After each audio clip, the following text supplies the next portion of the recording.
Professor Lucas aqui, como é que vocês estão no Randão? Beleza? Todos bem? Todos vivos? Todos tranquilos no grilo? Susse no mousse, de boa na lagoa? Que bom, que bom. Pessoal, para quem não sabe, tá? Eu estou aqui na minha sala da coordenação em Marechal Cândido Randão, ou Rondon, né? Estamos aqui para mais uma aula e nessa aula de hoje nós vamos falar sobre o domínio morfoclimático do Cerrado. Estou dando spoiler da aula. Vamos falar um pouquinho agora sobre o domínio morfoclimático do Cerrado. Vimos o domínio morfoclimático amazônico e agora vamos falar do domínio morfoclimático do Cerrado. Beleza? Então vamos lá. Pessoal, primeira coisa, vamos olhar aqui para o lado então, já que dei spoiler, né? Vamos diminuir o tamanho aqui para não ficar me achando muito. Eu vou vir aqui no Oceano Pacífico. Estou no Pacífico, tá vendo o Pacífico aqui embaixo? Blu, blu, blu, blu, blu. Oceano Pacífico. Vamos falar um pouquinho aqui, então, a respeito do quê? Tá? Vamos falar sobre a localização do Cerrado.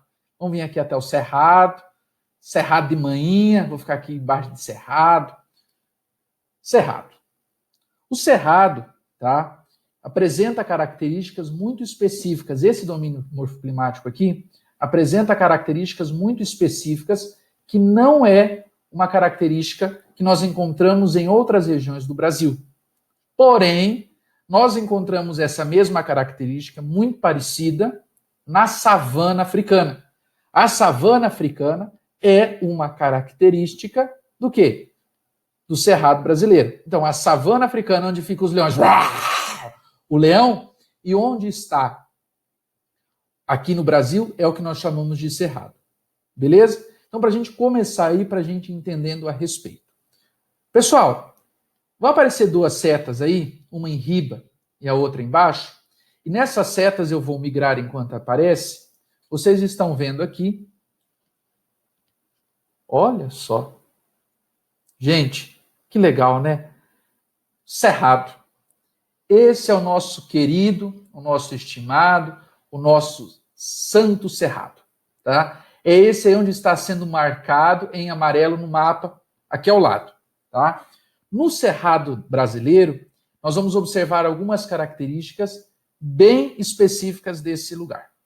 Por exemplo, qual é uma das características? Uma das características, vocês vão anotar o que eu estou falando além de tudo, vai aparecer aqui embaixo do mapa. Eu vou até ali para vocês verem. Escutem. Estão escutando?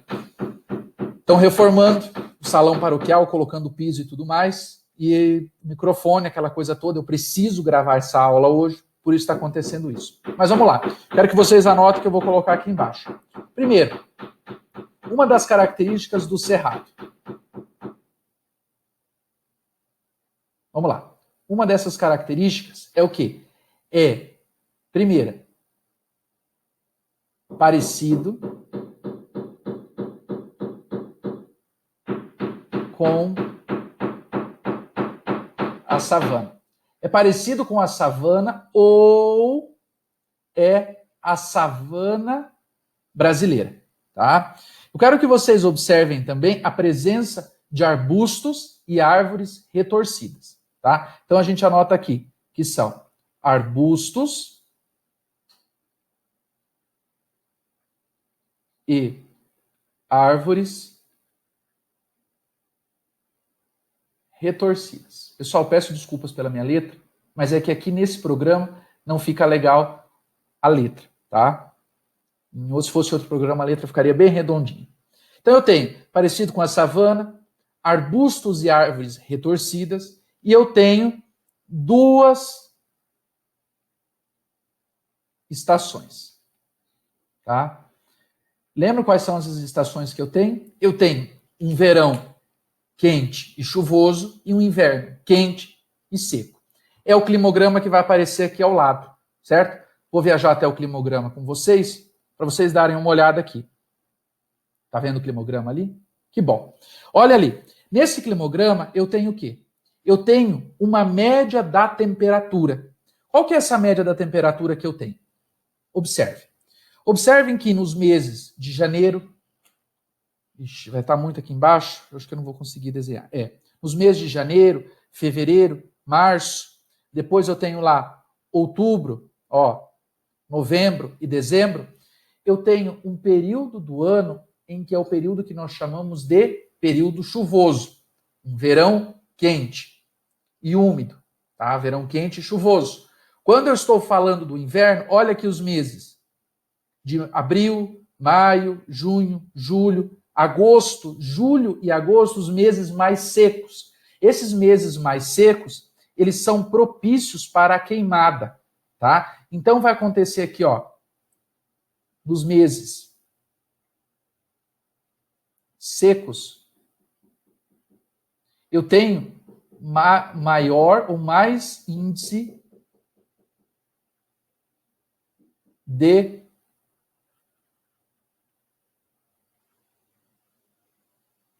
queimadas. Então, pega fogo, pega aquele fogo, vai pegando fogo, é bicho morrendo, é uma situação muito complicada.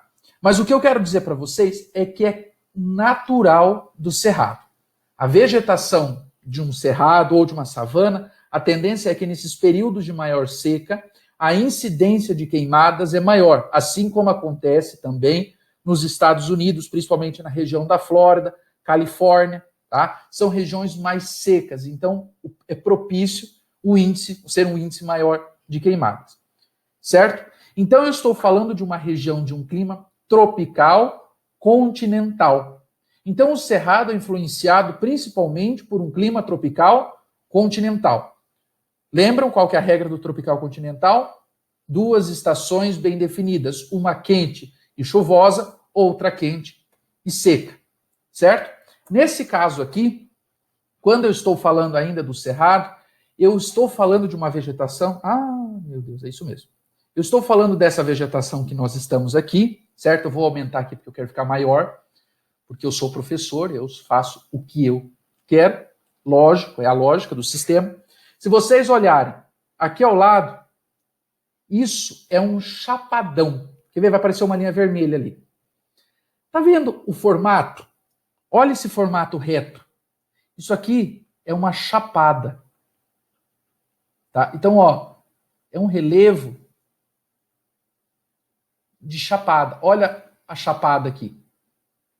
Tá vendo? São planaltos mais altos. Então, essa é uma característica muito específica da região do Cerrado brasileiro, a presença de chapadas. Relevos planos, tá? Então, o relevo, ele é plano e chapado. Como é que eu vou lembrar disso? Lembra da música que eu vou cantar agora, tá?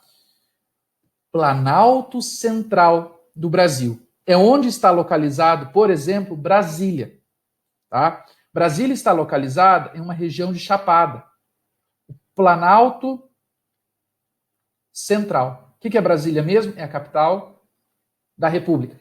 Então, nesse caso aqui, eu tenho uma região de Planalto. Essa região de Planalto dá o nome, por exemplo, do Planalto Central, do Palácio do Planalto, perdão, que é a sede do Poder Executivo, onde o presidente da República fica durante o seu mandato, certo? Então, eu tenho uma região de Planalto, uma região que fica no centro do Brasil. A região de Planalto também, a região do Cerrado brasileiro, é a região que abastece todos os rios que temos aqui na nossa região. Por exemplo, por quê? É uma região mais alta, um pouco, em relação à nossa região. Por ser uma região mais alta em relação a nós, quando chove nessa região, todas as águas, a água escoa através dos rios para cá. Ao escoar do rio para cá, o que vai acontecer? Os nossos rios vão enchendo. Então não adianta para os nossos rios terem bastante água chover aqui no Paraná. Precisa chover em São Paulo, precisa chover no Mato Grosso do Sul, precisa chover no Mato Grosso, tá? Na região do Cerrado. O Cerrado, então, abastece os nossos rios. Então, essa é uma característica específica quando nós estamos falando da região do Cerrado, tá? Mas o que eu quero mostrar do Cerrado ainda para vocês são as fitofisionomias do bioma do Cerrado. O que são isso? O Cerrado, pessoal, ele é diferente. Ele não é todo igual. Olhem aqui, ó, vamos acompanhando. Eu tenho mata ciliar, mata de galeria, mata seca, cerradão, cerrado denso, cerrado típico, cerrado ralo, parque de cerrado, palmeiral, vereda, cerrado rupestre, campo sujo e campo limpo. Ou seja, o cerrado é dividido em 3 grandes formações, tá? Em formações florestais, onde eu tenho árvores frondosas, em formações savânicas, que já é mais característico do cerrado, esse aqui é mais o cerrado típico, e formações campestres, que isso já é uma transição para a caatinga, que é outro domínio que nós vamos ver depois. Isso aqui é uma transição também de uma mata fechada, mais úmida, para uma região mais seca. O que é uma árvore frondosa? Alta, grande, com bastante folhas, plop, plop, plop, plop, tá? Então, ó, eu tenho ainda essas 3 divisões que eu já comentei com vocês e eu preciso me atentar a esse detalhe que está aparecendo aqui, que a vegetação do cerrado mantém-se seca nos períodos que não há chuva e floresce nos períodos de maior pluviosidade, no maior período de chuva. Então, essas são características típicas do cerrado brasileiro. Uma outra característica é que os solos são pouco férteis e muito ácidos. Uma vez eu não produzia nada, para vocês terem uma ideia. O cerrado, há 40 anos atrás, não produzia nada. Hoje o cerrado é considerado o celeiro do mundo. Por que o cerrado hoje é considerado o celeiro do mundo? Ele é considerado o celeiro do mundo porque é justamente a região que mais se produz devido às transformações que ocorreram no solo, como colocar calcário, como colocar adubo, sementes geneticamente modificadas. Tá? Então aqui eu coloco para vocês as características então do cerradão. Olhem aqui a imagem de um cerradão típico. Tá? Depois eu tenho de um cerrado típico, eu tenho o cerradão típico, eu tenho o cerrado mesmo, é esse o cerrado que nós conhecemos, é essa a formação, arbustos, árvores retorcidas e gramíneas, e eu tenho também o cerrado, o campo limpo e o campo sujo. Campo limpo, campo aqui limpo, tá? Com essa característica, e um campo sujo. O campo sujo geralmente às vezes apresenta mais pedras, além de tudo, nessa região, tá? Vocês podem observar nesse slide aqui, nessa imagem, que eu tenho o lobo-guará, que é uma espécie típica do cerrado, e que vocês estão vendo a área de distribuição original do cerrado, ou seja, o cerrado uma vez era assim, em 2002 o cerrado estava assim. Lembram que, além de tudo, é o processo de colonização que veio do litoral para o interior e foi sendo desocupado, principalmente para a utilização da agricultura e a retirada da mata e tudo mais para fazer o quê? Para a produção da agricultura. Tá bom? Beleza, pessoal? Já estou dando spoiler. A domínio da caatinga nós vamos ver na outra semana. Um forte abraço, fiquem todos bem, se cuidem, até mais.